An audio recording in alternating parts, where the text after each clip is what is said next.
Per il numero 8 Abbondanza, che è libero di girarsi e di servire Pascucci all'interno dell'area, lo ferma Moser in qualche modo, poi ancora Abbondanza, di nuovo Moser, doppia parata incredibile qui del portiere che salva il jam. È pressato Petracca, va da Santo Prete che deve praticamente regalarla ad Abbondanza, che vince il rimpallo, la dà ad Antonini, dentro per Pascucci che a 1 metro dalla porta ha colpito Moser. Che occasione per il Cottini.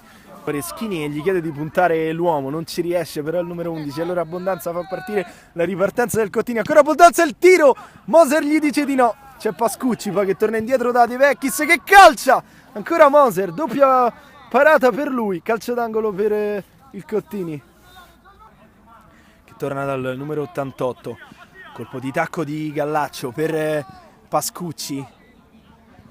De Vecchis, cross dentro, la stoppa molto bene Gallaccio, la risposta di Moser in corner.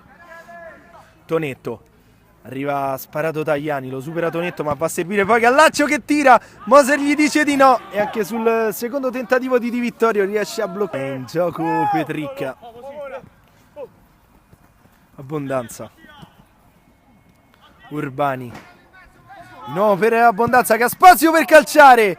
Moser la mette in calcio d'angolo.